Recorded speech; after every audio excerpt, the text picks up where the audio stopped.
One thing that I realized as a business owner is the more you move forward, the more you know, and then the more you realize, the more you didn't know.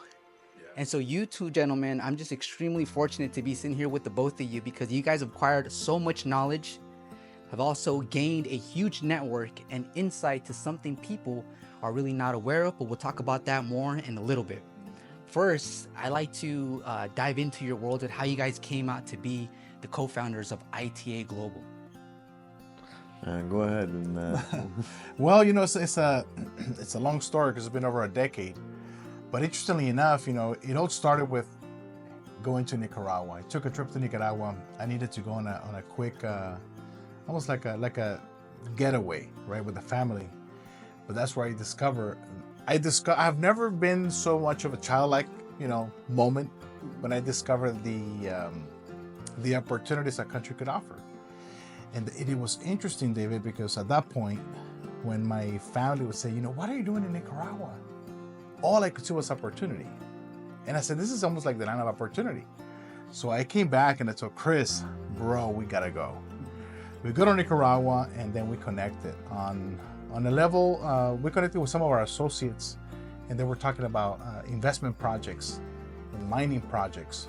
So all of a sudden we needed to create a company, right? That's how it was, right, Chris? We needed to create that company. yeah, because there wasn't any safe way for us to get people out there. It was the Wild West. Things weren't developed, and the opportunities were abundant.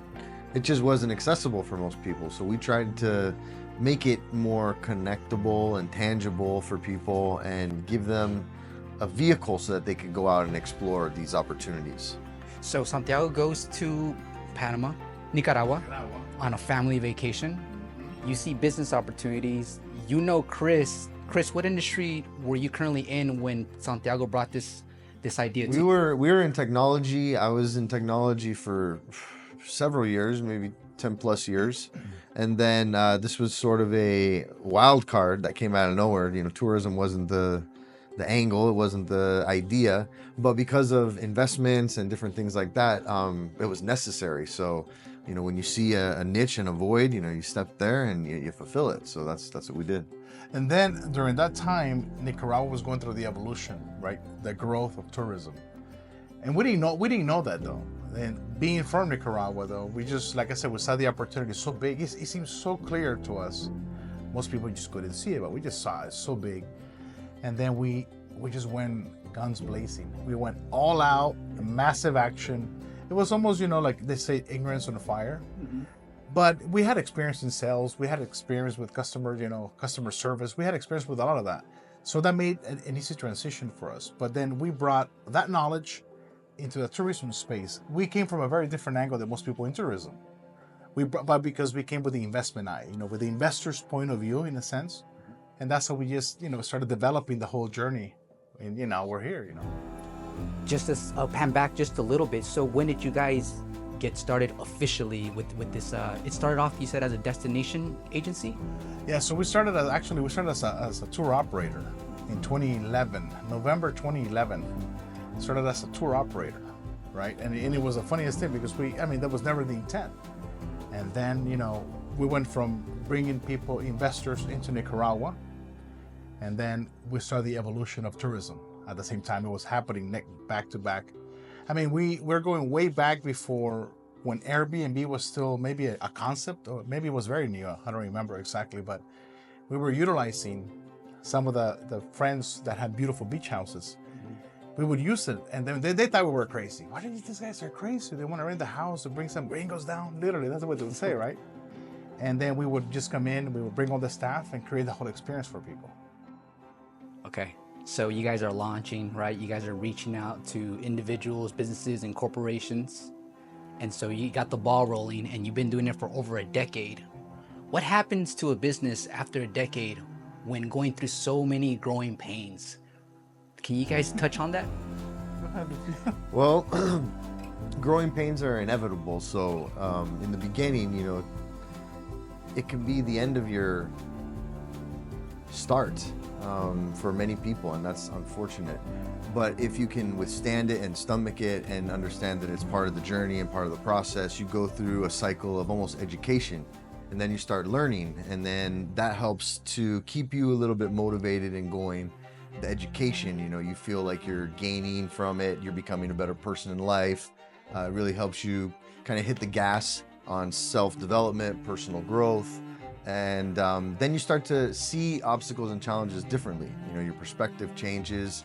Things that used to be a big deal are less of a deal. You start to be able to identify solutions to problems quicker. You're able to pull in resources that you've accumulated with time and experience, and that allows you to address, obstacles, challenges, issues from a different point of view, sometimes faster. But there's a never-ending cycle of things that are always thrown at you, obstacles that you always have to jump over and dodge. I don't think that ever goes away. It's really just about becoming more aware of how to handle everything. And the more you take on, the more crazy it gets. And a lot of people don't realize how much of that happens, because usually it's behind closed doors. People try and shield it and not let anyone know about it. But the reality is that it's always there. It never goes away. Something that's always been there and we've been oblivious to it, and you guys are about to bring something really big to the light. And I'm getting more excited as we're having this conversation, because I know we're gradually getting there, but I do want the backstory to take place first so that people can understand the foundation and how you guys actually acquire this knowledge and are about to provide an opportunity that I think is going to be changing, like life-changing, right? So, okay, 10 years into the business, character development, growing the business, and everything's going into place, right? You guys have staff, you guys are doing a lot more trips, a lot more tours. What happens after? Well, actually, let me just go back a little bit. So, the transition was, we went to Panama. So from Nicaragua in 2018, we went to Panama. Panama brought a completely different animal in a very good way, right? We just saw a different world, different opportunities, different connections. So Panama is, it's a very modern city. So Panama took us at a very different level immediately. And ironically, when that happened, that was in 2018. Then we left Nicaragua, started in Panama, and then we had the pandemic. So when the pandemic happened, is actually where a lot of the magic happened, believe it or not. But we came to the point that I almost had the last phone call with Chris. Bro, it's been a pleasure. What an amazing experience. That's the end of it. The world has officially stopped. And that's what we thought. Bro, it's done.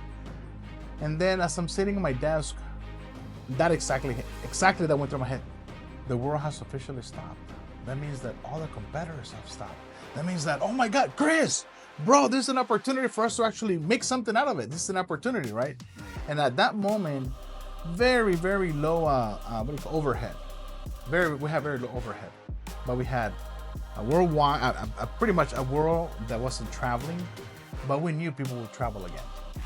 And that's really when we had to reinvent our point of view. That's when we transitioned into becoming a DMC, a destination management company. And that's when we understood that the experience from Nicaragua and Panama, we understood that we could create an itinerary, the ITA way, anywhere in the world. Why? Because I started connecting with people in France, there's people in Egypt, people in Italy, and everybody during that pandemic was very open. Why? Because everybody was trying to figure it out. So together we realized, oh my God, we can actually do this anywhere in the world. And that's how we started evolving, into what eventually became more of what we're doing now. Got it. So because of the pandemic, like you said, everyone had to hit the reset button. The field got, how can I say this? No one was at a huge advantage anymore. Everyone was at the starting point, the starting line. And you guys gathered your peoples, you guys started brainstorming. After the pandemic, please tell me how you guys started pivoting into not just your standard, destination company, but you guys started doing something differently, yes? Yes. Can you elaborate on that? So what happened, so 2020 gave us a clean slate. Okay, we have the world is wide open. We are a destination management company. And we talked to the team, hey guys, we have so many months and we need to figure it out. So we had to figure it out. But we have all this knowledge and experience, but we just apply what we knew in a small scale, and we just applied it at a bigger scale. And then we realized that the world is a lot smaller than we thought. In our world of travel, very, very, if you think about it, how many people are in the world, the amount of people in travel is very, very small. And there are some big companies, in the playing field, but we got connected with all these companies and all these networks during the pandemic. So all of a sudden it became just like, wow, this is crazy. It just gave us almost a peace of mind, because you see the world as very intimidating. And that's when we realized that it wasn't for what we do. When you guys were huddling and trying to fix, strategize on the game plan during downtime, what was the biggest problem you guys were trying to solve as a company? Well, at that moment, the biggest problem was, well, how do we? No, actually, what happened is, how do we get people motivated to travel again? That was the people. Everybody in their minds like, I'm not gonna travel again. Yes. But then we realized that when life is short, we gotta travel more, and that's how we developed that slogan on that moment during that pandemic. Yeah. Because a lot of folks didn't make it, right? Some folks unfortunately passed away, and people got to grasp how short life is. Travel more. Yeah. All right, so keep going, guys. I'm just listening to the story. So that's how we developed the life is short, travel more, and then just started calling everybody, hey, we're ready to travel in 2021. Eventually we just gave people hope that don't worry about it, we'll eventually travel again. We've always been really connected to our customers. So at that moment, just making that transition, it was easy, just calling everybody that had booked trips. In 2020, we just moved them ahead, and nobody really canceled. Everybody said, oh, fine, don't worry about it. We understand what's going on. It's like people just understood, right? All right. And so you guys made it. You guys are, to this day, you guys are thriving, right? Yes. So at this point, you and Chris, are you guys still heavily involved in the aspect of traveling within the business, or are you, Chris, branching out to do something else as far as management goes or visionary role goes? So now we're even though we still travel a lot, traveling is fun, but when we're always traveling for business, it's like a workation, right? We're always working a lot. When you're there, you have to be with the A game. But now we're transitioning back, pulling back a little bit more, and now the next step is to utilize people that can do exactly what we do now without us. And we have been able to connect with specific countries and teams that can do it the ITA way without us being there now. I give you guys a lot of credit and recognition because you guys started a business and went international with it. Mm-hmm. And that speaks volumes of what hoops you guys had to go through, right? All right, so keep going. When you say that, David, we don't even know why. Fearless. Honestly, it's just fearless. There's so many things you have to do business internationally. Just from banking, and you have to establish a company in a different country, all these different things in a company here. So we learned a lot. But one of the biggest things as an entrepreneur, you just gotta hit the books, you gotta find the articles, you gotta find the resources, and you become extremely resourceful. You self-educate, you spend hours self-educating. If you don't know a subject, you go find the answer for it. You call somebody that you know, and that's really, how things have definitely evolved. Yeah. Sweet. Okay. Chris, where are we here today? Bring us into the information you guys shared with me off camera, because I want to see how things transitioned into this new concept that's a proven concept, because this is it. Like, I'm very, very, very amazed of what you guys presented, and I'm really going to dive into the details today. In fact, it's going to feel like an interrogation because I want to know more and more. I come from a world where you have to work so hard for your dollar, and then it's like you have a savings account. Should you have your money in a savings? What is it really doing in a savings? Okay, should I invest it? I've never had a family member who's a millionaire. How do I invest money? Who do I go to? There's so many options, right? And I feel like you guys have remedied that by making it really simple and providing an asset that I want you guys to expand on and talk about. Yeah, go ahead. Well, like Santiago was saying, we utilized a global downturn as sort of our catapult, and it not only shot us to another level in the business, but it expanded our network globally. We had already started to dabble with a couple of new countries. We had spent a lot of time working with the team so we could maintain quality control and just assure that the operation was the way that we needed to do it. And as our network continued to grow and grow and grow with more and more people internationally, each country we went to, we just kept getting more and more contacts farther and farther away. So it's been incredible to see how something that we thought was just about one country turned into a region turned into overseas, and now is literally touching all corners of the globe. So we're proud to be able to offer such a great network of trips, places people can travel to. We can create an experience around the destination they want to have, the experience they want to have, and that's not only attractive to friends, family, private groups, retreats. It's also attractive to corporate America. And corporate America sees it as an opportunity to spend intimate time with their people, get a better culture going on, let people be a little bit more happy, connected, better team building, better synergy, corporate synergy. And so the corporate world is starting to pay attention to some of the things that companies like we do, with our ability to provide them service all around the world when they have employees that could be all around the world. It's a great match. And so we're able to help companies incentivize their workers to take trips. And this is a great segue for us because it's allowing our company to provide the top level quality services that we've always done, but we're giving it to an audience that appreciates it on a much, much higher level. Not to say that a family doesn't appreciate it, or a couple, or a group of friends, but when we start dealing with the reputation of a corporate image, publicly traded companies, Fortune 100 companies, their image is extremely important to them.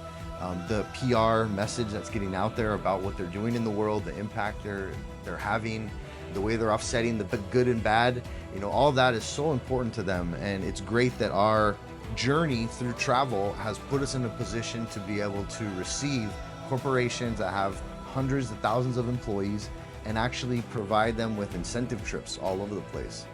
And so this is kind of where the travel business has gone over the years. And so we continue to receive people who just want a family vacation, and we facilitate those. But it's great that now we have team members, we're able to integrate into the business. We have new people starting to take on roles where they're getting involved with interacting with customers, finding new customers. Like Santiago mentioned, we have some new trip hosts that are starting to get involved to help us travel when we're not traveling. And that allows us to scale into corporate America, which is a huge focus for us. Yeah. We years ago we started getting into some small investments of our own, and just trying to take advantage of our network and resources in Latin America. And so many opportunities come your way when you're not from there. When you're the foreigner, people just come to you with things and offers and opportunities. So it's not that you necessarily have to go out looking for them. They find you. And that put us in front of a lot of opportunities. And we were young, but we were still curious, and we wanted to invest into what we were doing, the region, the culture, the people. So we did. We made small investments, and some of them did better than others. But one of the most interesting one was whenever we did something that went back to earth, it seemed like it was a hit for us. Kind of vibe with our personalities. We're very loving people. We love to serve. We love to do people right. If there's a problem, we'll fix it. And when we started doing initiatives like picking up trash at the beach with tourists, it just really hit home. I mean, it was so special that we ended up having a whole clothing line that was born from picking up trash, creating proceeds so we could donate the money to good philanthropic efforts.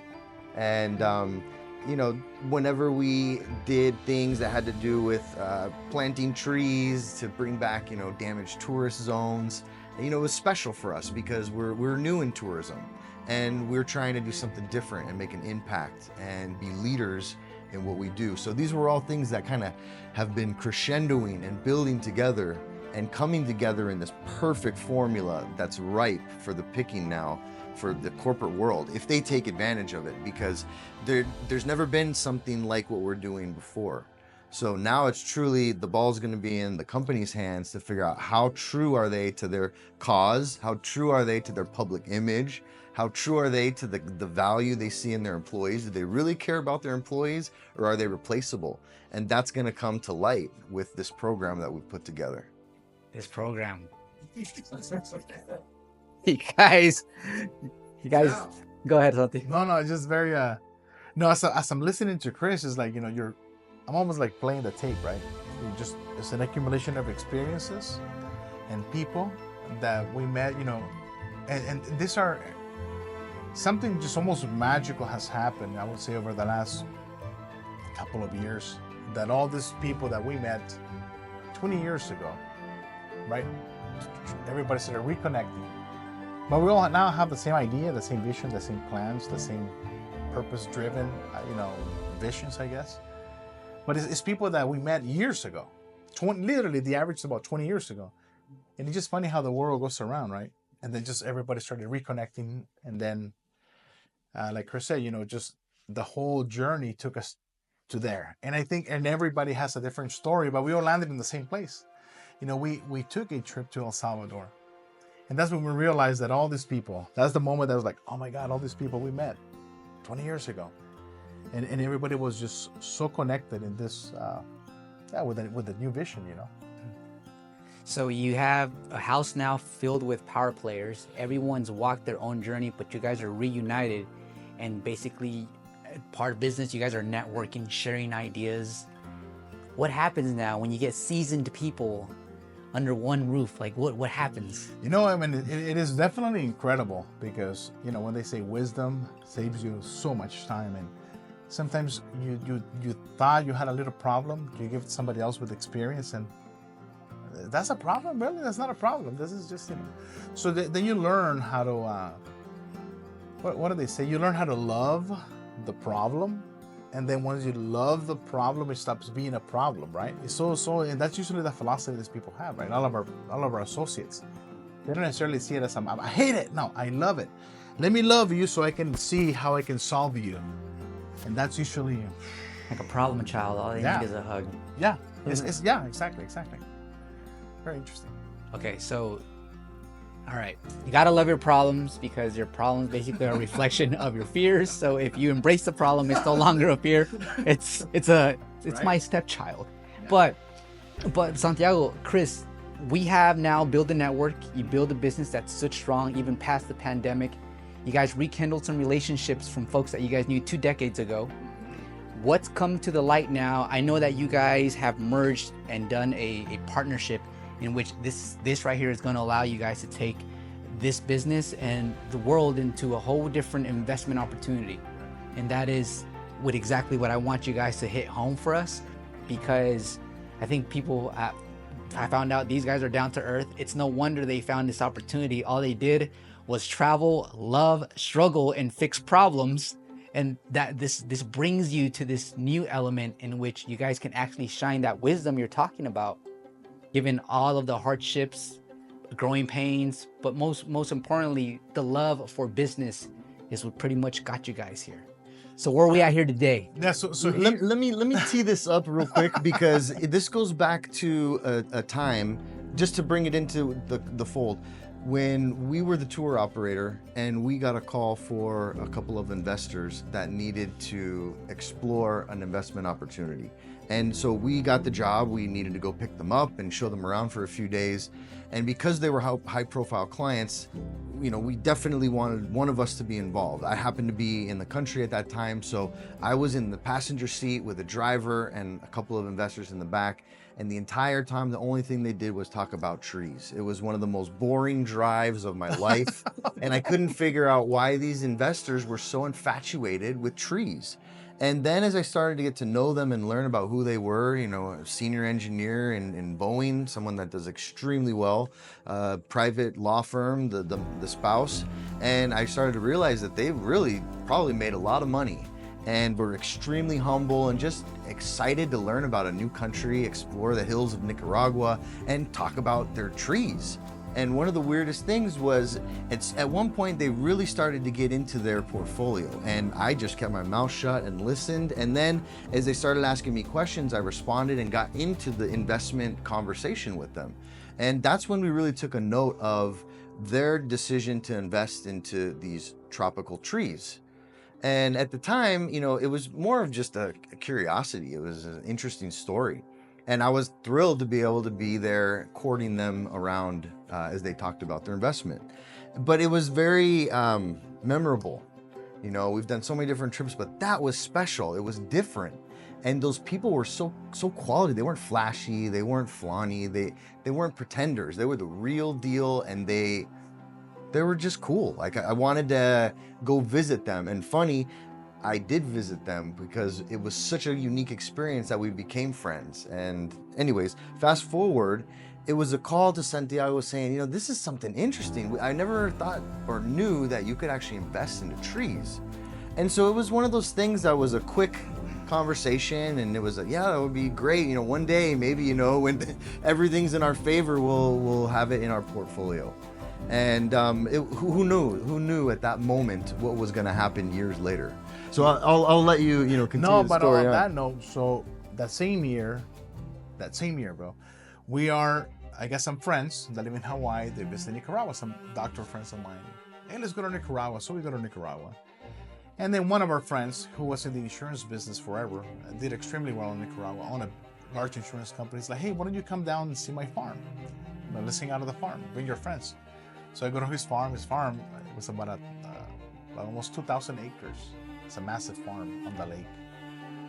Anyways, we're chit-chatting, and then we're taking a cruise. I mean, we're just showcasing everything. We're seeing everything. And then I see a road of trees. As far as the eye can see. Y esos arbolitos, said in Spanish. What are those little trees? Oh, yeah, that's for my great-grandkids, he said. And I'm like, yeah, you gotta bury the money, man.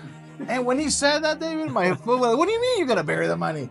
I says, yeah, man, you know, working in insurance in Latin America, so I made a lot of money, so I needed to bury the money. Trees will bury the money, and that'll give them enough money. They can do whatever they want. At that moment, he planted about 100 manzanas, about 200 acres of precious tropical trees for his great-grandchildren. That's when I'm like, bro, this is like, my mind just went. I couldn't believe it, right? So then, so it was two different people, two different backgrounds, but they were putting their money into the ground, right? And then we learned, like I said, money does grow on trees. You know, the whole saying, we always say, does money grow on trees? So that actually became a true fact when we saw that. I mean, when I experienced that. So that we stayed with that desire. And then, so as we evolve, now we're coming back to the present. One of my really good friends, you know, and the same people involved in Nicaragua, they decided to take on this project for in Guatemala, right? And it was because, you know, one of our associates there, he is a forester, and his job was to protect the Mayan biosphere for the longest time. So they over 30 years ago. So they came along and said, okay, we protect the Mayan biosphere, but he said, well, so what's next? Okay, it's protected, but what do we do now? How do we prevent people from cutting trees, and, you know, how do we revive? So his idea was, well, then let's cultivate them. Let's create these tree farms. And obviously that was a very crazy idea, because typically you don't cultivate tropical hardwoods. It's almost unheard of, right? Unheard of, especially in Guatemala, people aren't doing that. So over the last 25 years, we developed a proof of concept that now became Forest to Fortune. Yeah. Forest to fortune. You guys seen an individual who not only invested hard in his insurance business, but also put the money on the ground, kind of like that concept. So I want to talk about that. When you seen it, and you seen those trees out in the field in person, you thought to yourself, those trees are assets, and they're only gonna grow every year, and their value is going to go up. And now you started, you have, your ITA Global has partnered up with Forest to Fortune. What are we doing now over at Forest to Fortune? What opportunities do we have now? Because of our previous history catering to investors on a specific opportunity, very, very similar to biosphere protection and preservation and reforestation, timberland, we were the perfect company for the task. And it was the same thing, you know, someone's got to coordinate the investor's trip. When someone wants to come out here and see the project, or hug a tree or plant a tree or be involved or do some of the philanthropic things with the community, they need someone to help them with that process. And again, you know, we were the company to step in and fill that void. And it was our moment to take the relationship farther than just being a supplier to the investment opportunity. Yeah, you know, but just on that note, right before that, because we've seen the project, and when we saw the project evolving in Guatemala, I called the owner and said, "Hey man, we gotta buy some trees for the company." Initially, we thought, let's buy some, just because we want to be ecological, we want to be socially responsible. So if we want to be socially responsible, let's actually do it. So we started buying trees. Literally, that's how we started. We started just as investors, and as the time evolved, then we realized, well, we're the perfect match. So we can, cater to the investors that are coming into Guatemala to see the farms. And then once you're there, everything goes into wow. It's so interesting how Chris was tuned in and just really focused on your clients that were talking about these trees, right? And just maybe a few months to a couple years later, you guys now have trees in your portfolio. Yes. Yeah. It's just crazy how you guys applied what you learned. Not only kind of just, maybe, possibly, but no, you guys actually have trees now. Literally. Yeah. Okay. It didn't seem possible at the time. It just was an interesting concept. I think it was almost, initially it was hard to grasp the first time you hear it. Then when you hear it and you see it, okay, that makes sense. And then when you see it for the third time, okay, it's time to act, right? And it was interesting because when I would think of trees, it was never, I never thought of trees that way, and I think most of us don't. Obviously, the very high sophisticated investors, a lot of them have timber in their portfolio. Why? Because it's a very strong asset class, right? But if you're not educated into that segment, most people wouldn't even think about it. So let's invest in some trees, okay? Now, as you guys have this opportunity for folks to buy trees, not only are you guys making that possible, but you guys also offered land and just buy forests by the acres. Can you guys expand on that? So the tree business, typically it's you buy a lot of them at one time. Typically, the way it has always been done, you spend a few $1 million, and then that's usually how you buy hundreds of acres of timber. What we have done, because technology changed the way we do business, so now anyone can actually purchase trees, starting from one tree at a time. Technology made purchasing trees extremely easy, because now, you don't have to be there to buy a tree like the way we used to before. Now, what we do is you go to an app or you go to the website and you purchase a tree. You click, and you say, I want to buy a tree or I want to buy 10 trees. You can buy them once a month, every quarter, every 6 months, or once a year. It doesn't really matter how, because now you have an application. When you log into your system, you see the species, the age of your tree, and the value of your tree as it grows. Every tree is geolocated and is coded. So when many people have already asked, hey, well, how do I know the same tree is not going to be sold again? Well, so we have a couple of Swiss platforms that manage the inventory of the trees. So once the tree has been selected on the inventory, it can no longer be sold again, right? So it's very easy. But when you go to your application, you have your tree, your code, your species, your value, and every year you see the value going up, which is extremely phenomenal. Okay, I'm curious. So I love technology. So you said Swiss platforms, and then you said application. So tell me about the technology behind this concept. The application allows every individual to see the health. Oh, and also one of the applications monitors the biodiversity, so you can see the impact that's being made in the area, right? So within the farm, there is an area that was like a secondary forest, and then there is the cultivated forest, one that will be left there for eternity, and the one that's going to be harvested eventually. So that in itself gives back so much, because what we've done is take degraded land. What used to be a forest, they cut it down, they brought the cows, but now people have no cows and you have no trees.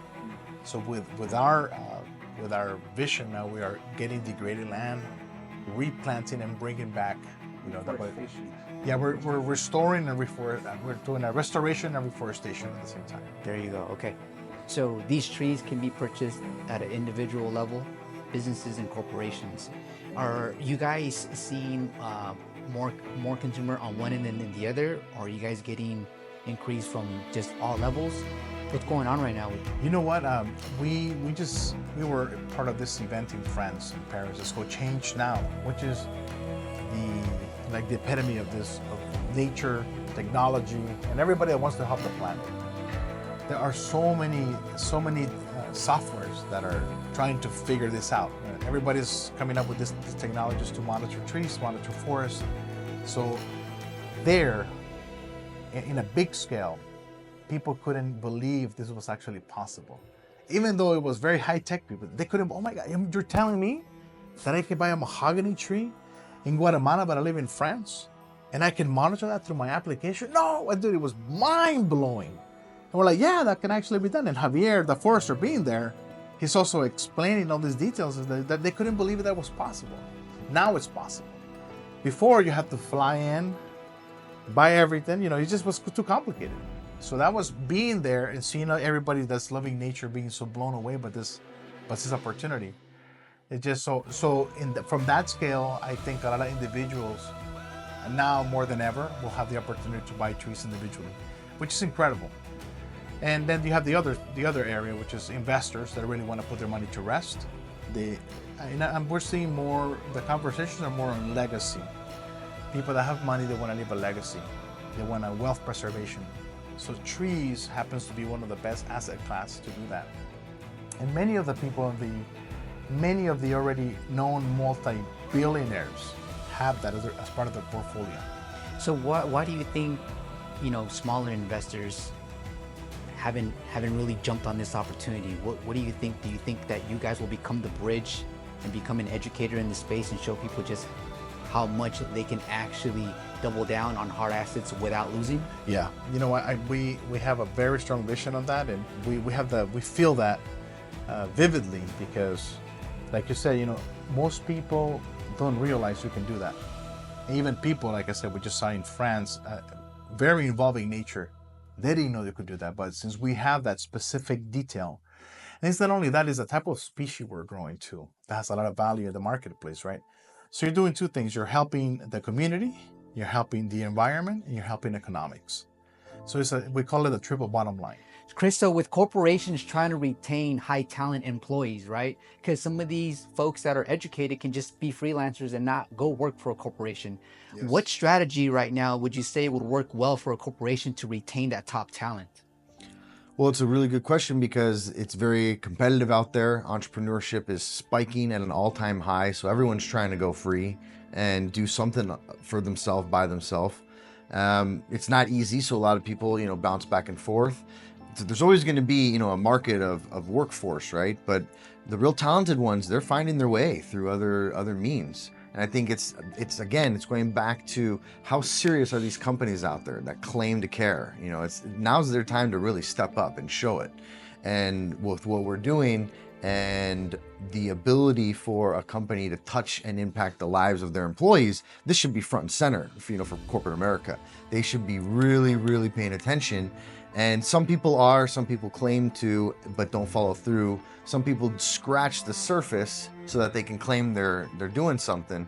But, we're really trying to take it deeper and take years of experience and build up and accumulation of resources and knowledge and psychology of how people are and how to really create a social impact, how to create an economical impact, and how to create an impact with the planet. We have decades of experience firsthand with all of that. So, now we're able to really show corporate America how to create corporate culture, that's relevant, that's hip, that's new. People that are older still want to be hip. They want to be new. New always works. So the companies have got to figure that one out. And when they can use travel as an incentive to get people on board to stick around with the company, people like to travel. If I can travel once a year because I do a good job and I can bring my wife with me, hey, I don't have to pay for the vacation once a year with my wife. That's incredible. I want to work for those types of companies. And that's the opportunity companies need to be offering their employees. Mm-hmm. It needs to come from HR. HR needs to care about these employee benefits. And if that corporate culture doesn't exist, there's no better time, there's no better company to create that partnership with than ITA Global. Yeah, you know what we did is we're calling this program the Impact Incentive Travel Program, right? Because we want companies to bring their employees, we will fly them just the same way they have a great time, they'll have a great vacation, great experience, great hotel. The whole thing is the same. The difference that with an impact incentive experience, we're gonna get them involved, for example, in the forest. They'll be able to spend time with the local communities. They're gonna be able to see that by investing into an impact investment trip, they will be employing hundreds of people for the years to come. So I think that touches not only the company, but it also the employee gets touched. You know, just by being there, understanding, being involved with the community, hugging a tree changes people. So I think all of that put together is going to bring a lot of magic into the workspace. Companies traditionally offer 401k and they match your contribution. Can companies purchase trees and gift them to their staff members and executives? And is that a possibility? Yes, man, that is an absolute possibility. I mean, that's something that we've been thinking about that, and it's something that can be easily done. I mean, there's going to be it's going to depend on the company, because companies can actually, part of their incentive experience is going to be gifting each employee a tree. The employee is going to understand the company is not giving them just a tree; they're giving them an asset, right? And through the process of the experience, they're going to be educated. What's going to happen? The employee is going to come back and say, "Wow, you know what? Why don't we just buy 10 more trees?" And that's how it's going to be, right? And then, and also companies can buy trees for themselves, you know, as an asset class as well. There's so much benefit to this concept. So I understand that, you know, companies, corporations can buy trees, but also they can offset their carbon footprint through your technology and your offer. Tell me how that would work out. Well, look, in the business of carbon credits, everybody in the world is trying to focus on that. But one of the things that we have learned, obviously we are, what we call it carbon sequestration over the life of the tree. But in order for you to get credits for a forest, you need to have your forest be at a 30-year period. In our case, we're not focusing on the carbon credit, even though we're putting back into the, you know, we're absorbing carbon, but we're focusing more on the timber asset, which is a little bit different than that. But carbon credit will be, or it is already something of the present, and is going to be something humongous in the future, which is going to give companies also the opportunity that, you know, if you want to invest in trees, you have the choice. You can invest in you can create a forest, which is about 10,000 trees, and you can decide, you know, a part of this forest, we're going to have it for preservation. You're never going to cut it. You're going to let it grow. And then we're going to have part of the forest be for cultivation. And that's how you're able to touch both areas, the carbon credit aspect and the monetization of the actual natural asset. Very nice. Santiago, so any other benefits you could think of? Yes, David. So by the way, check this out. Through the application, in one of the applications, you are able to monitor not only the carbon sequestration, right? But that means that all the carbon is being absorbed from the environment, but you also see the impact the tree is making in the biodiversity. You're able to see how many animals, how many butterflies, how many insects, how many bees is being developed as the age of the forest. As the forest gets older, then the biodiversity tends to expand. It is just a natural growing asset, right? You plant the tree and you let nature do its course. You let it grow.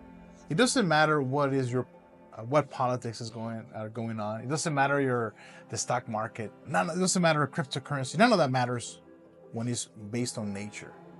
Nature has been doing this for millions of years. So if you plant a tree, you take care of it, and then let nature do its course, it just grows. Now, a lot of these trees are being grown in the tropics, which makes it ultra special. Why? Because that is the environment. That is the innate environment of all those trees. True.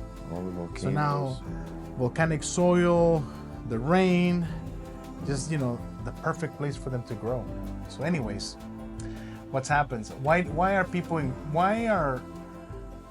are trees used as a tool for generational wealth?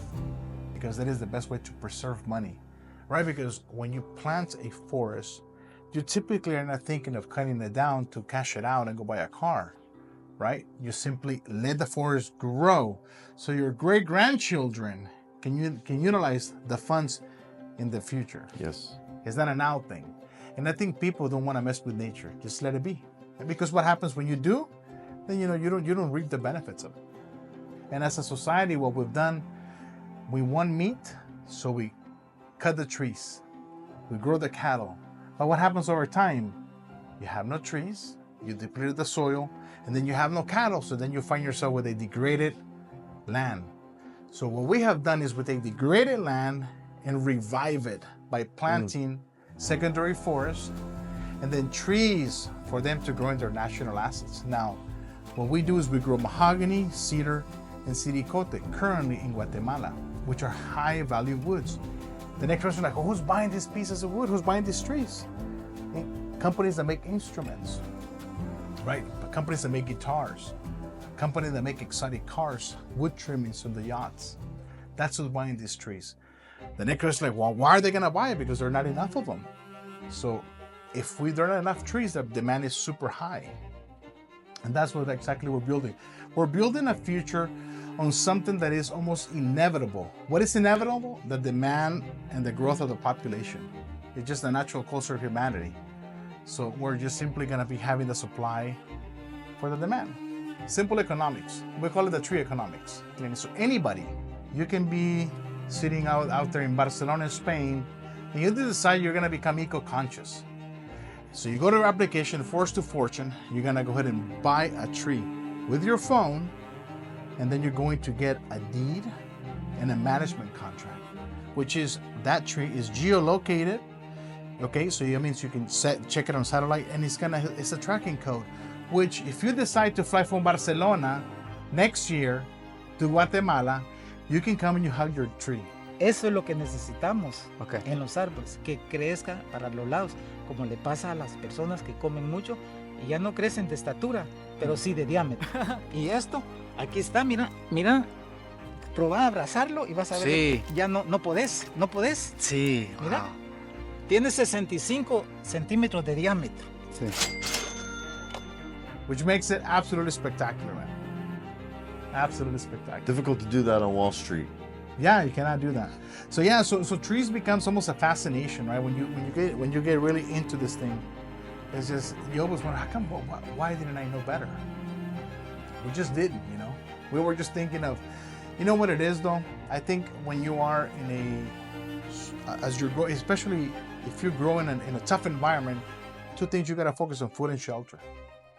But when you get up to a certain level of maturity, and you've generated enough wealth or enough money, not necessarily wealthy, but you have enough money to sustain your food and shelter and your basic needs, then you start thinking into nature. So that's what happens. People that have a lot of money, now they have the luxury to think about these assets.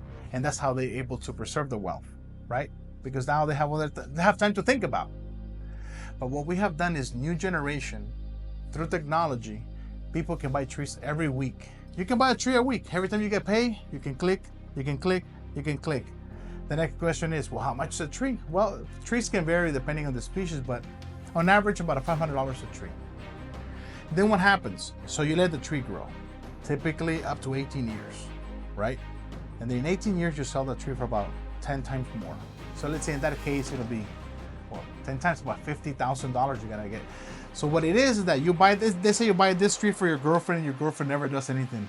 And years down the line, right? Years down the line, come down and like, oh my God, I have a tree in Guatemala. She can sell the tree. She's gonna make $50,000 on that gift. You know, once upon a time, people were selling stars. Maybe they still do, but now you can actually sell a tree, and you can buy a tree. You can own a tree, and you can go hug it, kiss it every month, every spring.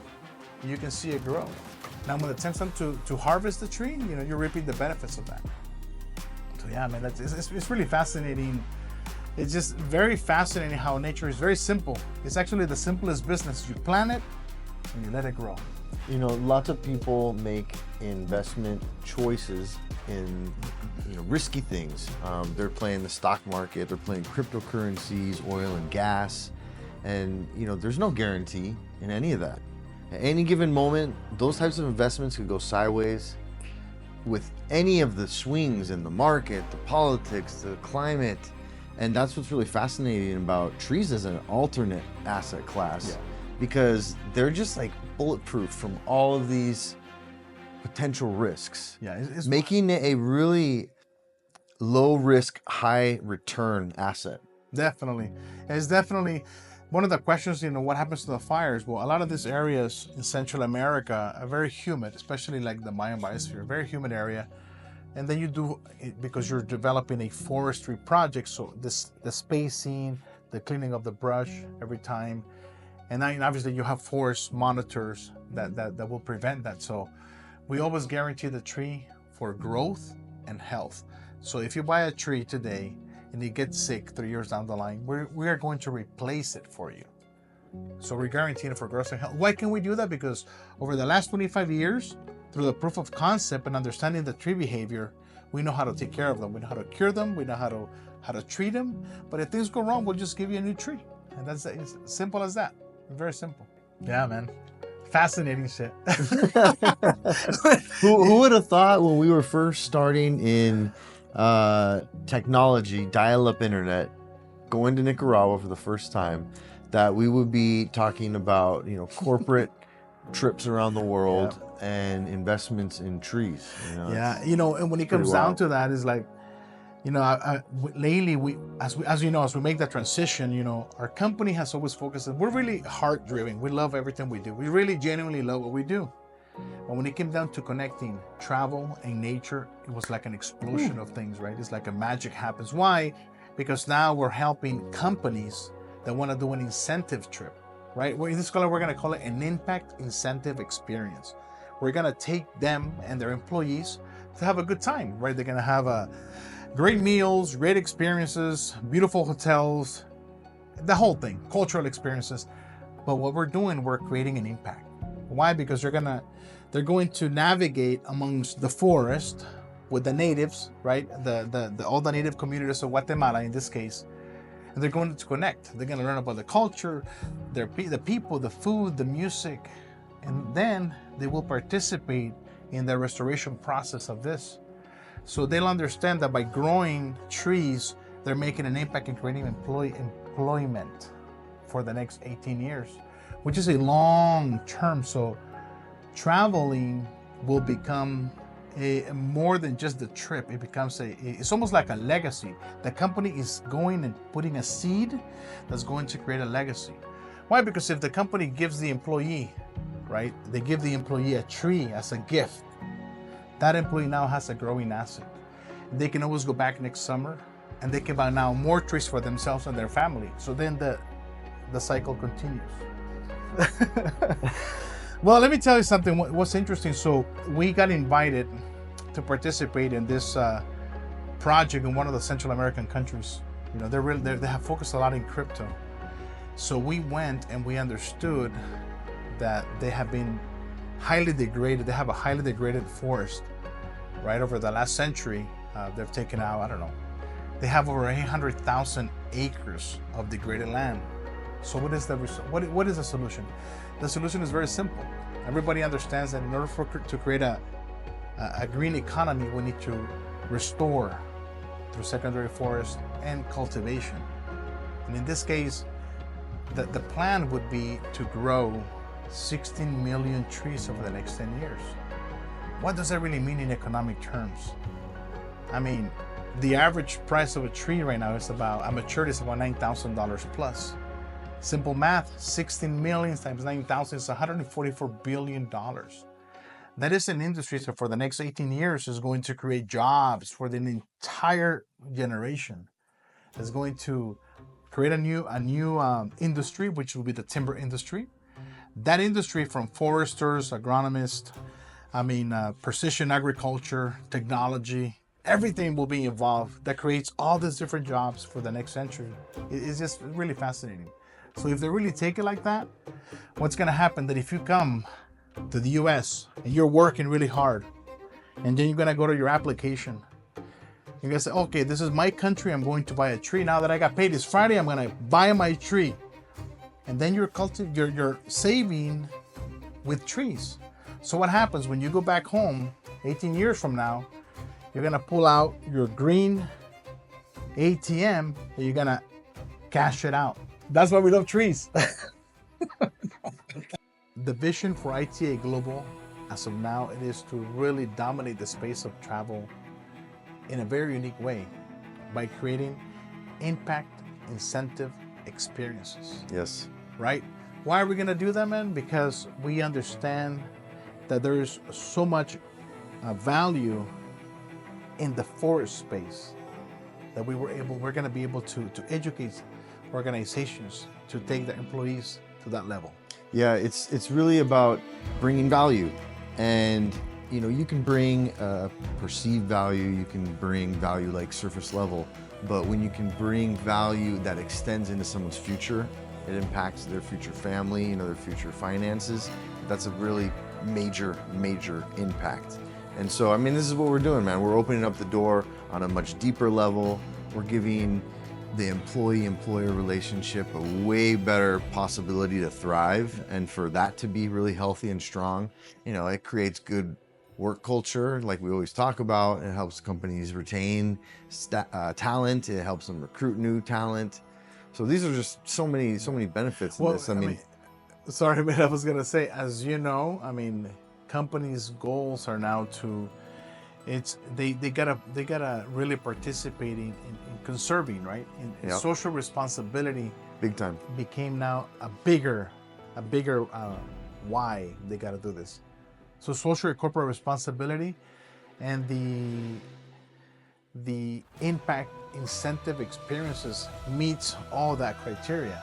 Yeah, one of the things when we go to a lot of these trade shows internationally and we see who's been at this world of incentive corporate travel, one thing we see in common is, there's a lot of people that are doing things the same way they've been doing them for many years. They have a system that works really well. They have great relationships, but they kind of fell asleep behind the wheel. They might be losing a little spark, a little edge. They might be looking for a way out. They've been in the industry for a long time. And so this, I think, is a real big reason why we know that we can deliver in this space, because we see the industry was created to serve corporate markets, and corporate markets have been doing this for a long time. And it's kind of gotten dull, and it's kind of dying out. Companies are pulling their budgets back, not spending as much money on it, because it's not having an impact, right? So we come in and create that impact component that's been missing and dying out. That's the flame that's dying out, and we're just giving it new fire.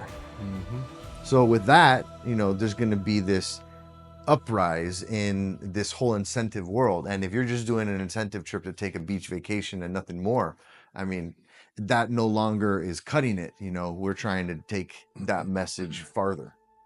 And as you know, to take it a step back, I mean, incentive travel was created to exactly that, to incentivize the employee, right? Top performers. Yeah. And initially you started with that, people before, you got incentivized by getting a check, and then you were always busy. You never left the office. You got your bonus. They made a direct deposit.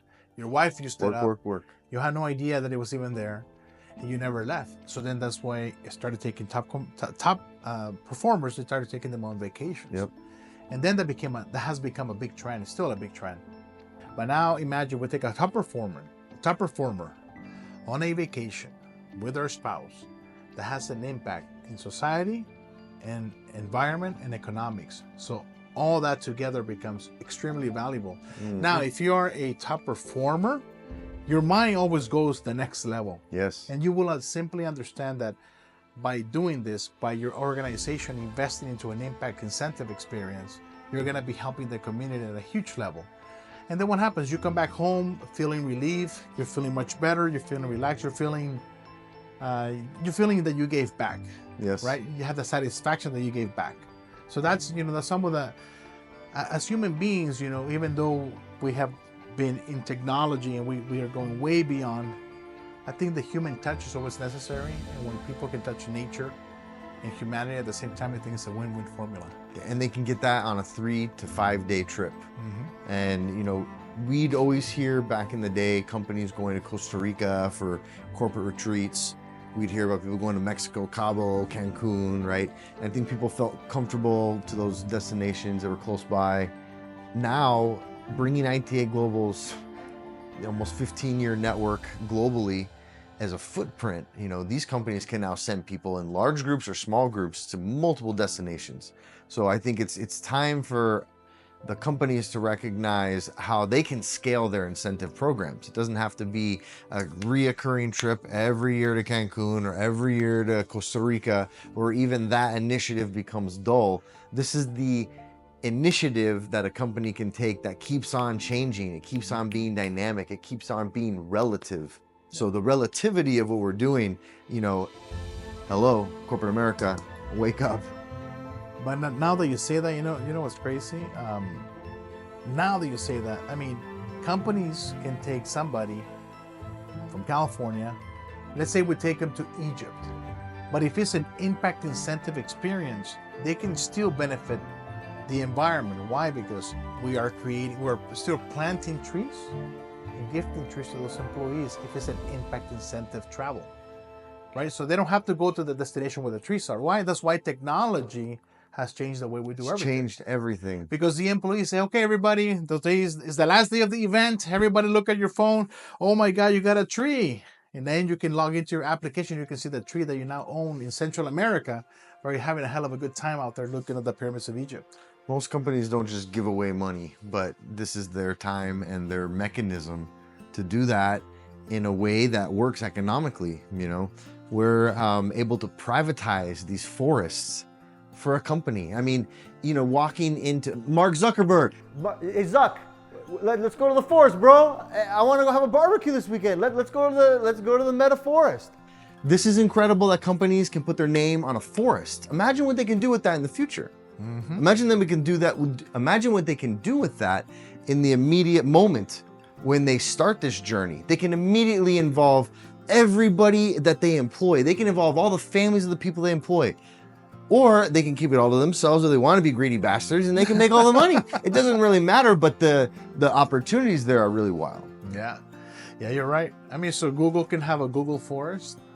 They can ride their American multicolored Express. bikes on trails through the forest Yeah. and give their employees a chance to disconnect from the world Of concrete and focus and goals and hours and politics. There's so much of that's great. It's great structure, but every now and then we got to unplug from the matrix. We got to disconnect And they will reconnect. Google has a very strong, what do they call it? Corporate social responsibility. Yes. So, I mean, we use Google as an example because if they were to invest into a forest, right? They invest into a 10,000 tree forest. That is legacy for Google, and they can use those trees as a way to incentivize their top performers. Absolutely. Instead of giving you a share, I'm going to give you a tree or a bunch of trees because you have done phenomenally well. What's going to happen when the employee leaves? The employee takes the trees on their application, and then 18 years down the line, they can cash them out. I mean, they can think always, about it. and they can always thank Google. Yeah, so I mean, yeah, it's really that simple. Simplicity in nature. Keep it simple. Yeah, Silicon Valley, we're coming for you. So you need this, whether you realize it yet or not. We're coming for you, and we're coming for you from the heart. This is for the people, for the planet, and for the profit. We got your pocketbook covered as well, but we're definitely coming for you because we know we can deliver an experience that's one of a kind. We know that the impact it's going to have on your people is going to be out of this world. They're going to be talking about it around the water cooler. They're going to be buzzing about it on social media. Isn't that the kind of culture and the results that you want? So this is our chance to dance and get into some forestry conversations, right? Mm-hmm.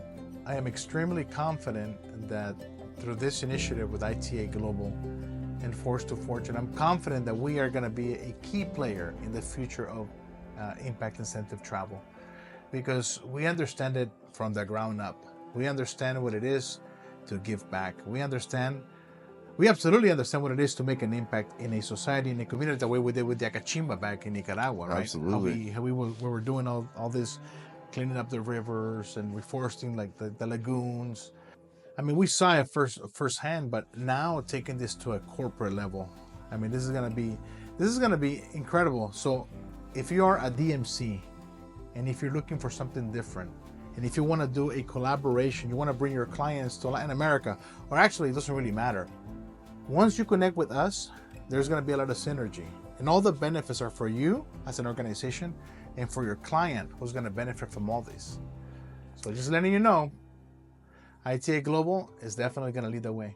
Yeah, and the other agencies that are out there, we not only want to work with you, but we're willing to play this game multiple ways. If there's an opportunity for us to help you out and come under your wing to provide a service to you, our team is here to collaborate with you.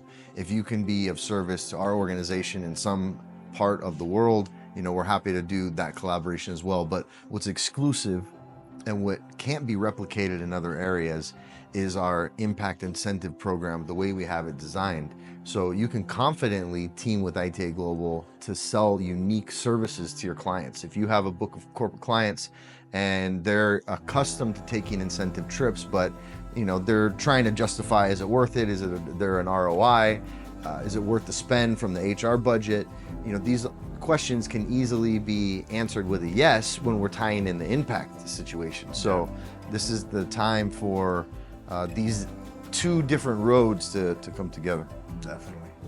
Definitely, man. So hey, it's going to be a good 2025. I mean, it's just starting and we're barely kicking off the campaign. We're dripping it out to corporate clients, people that we've established as pioneers, people that are ahead of their competitors in their industry when it comes to green initiatives, when it comes to doing things for the people, for the planet.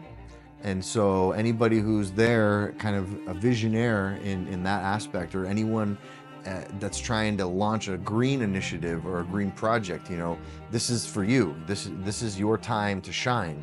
And as soon as we're able to integrate what we've done over the last 2 decades with what you've done over the last lifetime, there's going to be some magic in your corporate atmosphere.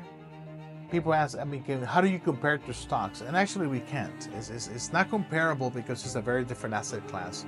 Okay? We're banking on nature.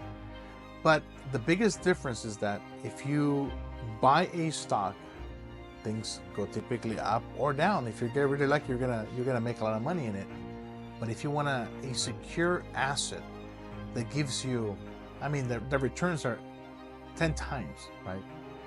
You simply bank on nature. And by doing that, you invest in timber, you invest in trees of high grade value in the marketplace.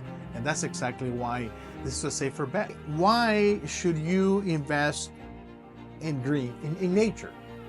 Biggest thing, if you invest in nature, you're going to invest in specifically in this class, which is timber class, the trees. Comparing to the stock market has it fluctuates, right? A lot of volatility. A lot of always volatility. Up and down.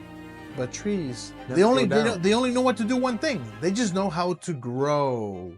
So if you think about it, the trees are going down by rooting, and they're going up. They're getting rooted, just like we should be rooted in our values, our beliefs, and our investments. So we should be following these trees as an example. Yeah, so when it comes down to this, I've said this multiple times, when you really think about the investments in nature, it's very simple. You plant a tree, you take care of it, and typically you only have to take care of it for the first 3 to 4 years. And then you let nature do its work, and then you let it grow. You know, one of the things that I think holds people back from grasping what we're doing is they're probably thinking that you and I are out there farming. Maybe some people don't, but I think there's a lot of people who might actually think that, we're on a day-to-day basis, on the agricultural side of the business. And while we have participated in doing that, we've planted trees before, that's not our role here. We play a role as a silent investor, basically because we're investing into the tree and we're letting the agriculture team of the farm take care of the health and secure the asset and guarantee the asset, like something the stock market could never do, something many investments can never do. And when it comes time to cultivate and harvest that wood, we don't have to go down and fire up the chainsaw. We don't have to find the buyer. We're not making calls to see who's gonna, buy this tree. And that's what I think people don't get. I think people are expecting that they're gonna have to deal with all that. Yeah.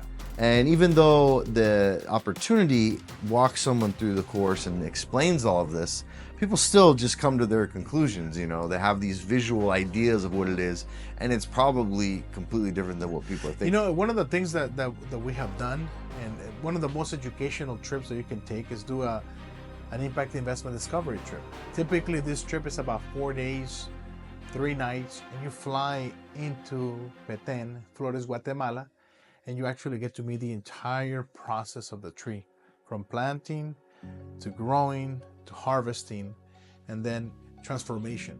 So you get to see that within that trip. That way, all these questions get answered during that experience. Not only, and then most importantly, you get to see actually what you're investing in. It's a valuable trip to make, because why, you're visiting your investments at this point. And if you're unsure, you're visiting the area you plan to invest. So you actually get to see the physical asset. A little research and development. Super valuable, yeah. Many of us may think, okay, if I buy a tree now, if I bought 100 trees, and I need the money 7 years from now. Well, through the application, which we call it the marketplace, you are able to sell your trees to other investors. You're able to liquidate that, which makes it completely, it changes the game in the timber business. So you're able to liquidate, you're able to trade. So you simply go to the application, say, I want to sell 10 of my 100 trees, and you put them into the marketplace. Another investor is going to say, oh my God, those trees are 7 years old. Let me go ahead and buy them from you. Why would they buy a 7-year-old tree from you? Because they're buying time. They don't have to wait 7 years. They're buying time. But at 7 years, you already made your money back. You probably triple your money or quadruple your money. That investor, the new person who buys your new tree, simply waits until maturity or whenever they want it. But the craziest thing is just done through a digital contract. It's a smart contract that gets exchanged in the blockchain. And then you exchange your trees, you get your money, they get their trees, and then they harvest the trees in the future. So I don't follow all the blockchain yet. It's going over my head. And I'm speaking on behalf of probably a lot of people out there that aren't able to quite grab onto what all of that means. You're telling me that I can put my money into a tree. I don't have to deal with it. I don't have to care for it, but I get all the benefits of it. Absolutely. I get the money. I get the pride and joy to claim it as my tree. If I want to go down there and carve my initials in the tree trunk, you know, no one's going to tell me I can't because it's my tree. So, you know, I mean, if I have all that benefit, you know, why do you think more people aren't dumping into the tree as an asset class? It's simply because they need to be educated. Just like us, you know, for us, it was a surprise when we first learned that trees could actually make you money. And It took us a long time. I mean, it took us a long to time. click. It made sense on the surface, but to really understand the strategy. It took us a long time to click, exactly. But as we now understand, people that want to preserve wealth, they put it in areas like timber, Yep. into forest. Why? Because, like I said earlier, if you plant a tree, you're not gonna want to go cut it on Sunday, or next week, or next year, or next summer. You're gonna have to wait for the tree to grow. That's one way to control human nature. Let nature do work. Our need for overconsumption. Yes. Exactly. Oh, look, man, traditional real estate is definitely a great space to monetize, but this is actually a real estate play, because when you buy 100 trees, for example, you buy your trees and then they grow in value, they're gaining equity, but you don't have to worry about the rent, the maintenance, the management, the electricity, and the return.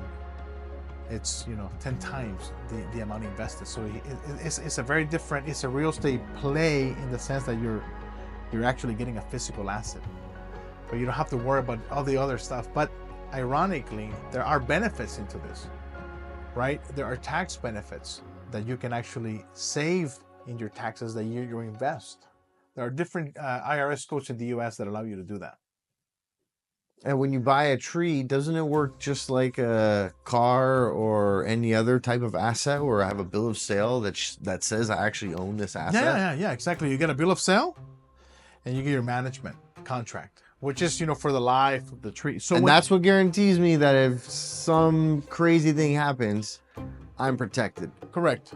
You're protected. And not only that, I mean, you have the ability to to liquidate that asset at any time, at any given time, if you feel like it, right? If you feel the need to do so. So most people think in order to cash out, you got to cut it. You got to cut the tree down. But what you're saying is that's not the case. Correct. Now we've been able to change that in a very easy way, just through technology. In a digital contract, you make the exchange, you get the money, they get the new digital contract, which is equivalent to a tree, and they can harvest the tree in the future and they make their money. So everybody, it's a win-win thing. It's a very simple. This is, back in the day, it didn't work that way. This is new, and that's probably why a lot of people don't know about it, because typically when you're investing in forests, you gotta invest in the millions of dollars at a time. So one question that I get asked a lot is, if this is an asset, does it work like other assets? Can I actually go down to a bank, show my bill of sale, show my application, and say I got $50K in timber, and you know what, I want to use it as collateral for a loan to do a repair on my bathroom this summer. I want to trick my home out. Absolutely, that is a great question. And if there are banks that actually work with alternative assets, they will definitely send the tree business. In the U.S., that's actually a common practice. There are many people that own forests in the U.S. In California, in the Midwest. For example, Virginia is one of the states that actually has a huge economy based on timber. I believe they generate about $21 billion in timber per year. Wow. So if you travel to Virginia and you're going through and you see the forest, this is a cultivation because they're in perfect order. Yes, versus a wild forest. A wild forest that all the trees dense. grow. One of the biggest things that as a generation we now have in our hands, and once again, because of technology, right? I mean, many of us tend to invest within our immediate area, our zip code. Maybe we'll invest a little bit out of state or on the other side of the country, but investing internationally is not something that is that common. Now, into the space of timber, I mean, this is a natural thing. You would invest internationally. Why? Because just think of the wine countries around the world, right? Bordeaux, you have Napa. Specific grapes are grown in those areas.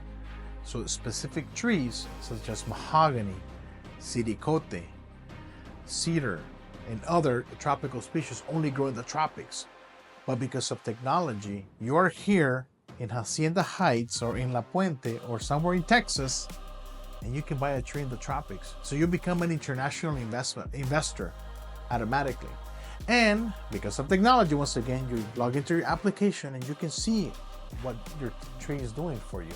The behavior, the biodiversity, the growth, everything that's happening around the farm. So it's a fascinating thing that you can now do. It's as simple as buying anything on TikTok, but in this case, you're buying something for your future, for your family. Tú viviendo aquí en Estados Unidos, en España o en alguna otra parte del mundo. Entonces, por medio de la tecnología y por medio de nuestra aplicación, tú puedes entrar, puedes invertir en uno de estos activos y puedes monitorear los activos por medio de la aplicación.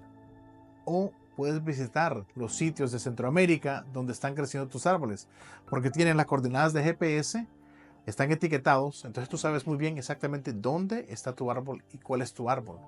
Y esos son inversiones a futuro con unos retornos enormes. Así que con esta generación es un gran consejo que les doy: inviertan en activos naturales. Bueno, una de las cosas más importantes después de escuchar este tipo de cosas es tratar de investigar. Entonces, ¿por qué no nos visitas en nuestra página web itaglobal.com, o te puedes meter también para aprender acerca de los activos naturales en forest2fortune.com, donde vas a poder entender, aprender. Ahí tenemos videos, artículos y toda la información necesaria para que puedas aprender. O también mándanos sus mensajes en nuestros medios sociales @itaglobaltravel, donde nos podrás contactar y aprender un poco más acerca de estos proyectos. If you're a traveler, make sure you hit us up on itaglobal.com and use our quote my trip button. Our team is standing by to put together a fast quote for you so you can figure out where your next trip is, rally your friends, get your people together, because when you have a group experience with us, you're not going to want to travel any other way. Also, check out our blog. Our blog is extremely informative with the different things that are coming up in different countries. and specifically in the timber asset space. If you can count to 1, 2, 3, you can do A, B, C. And you can be in the tree business with you and me. So get your ass together and follow along. And cut. Good job, gentlemen.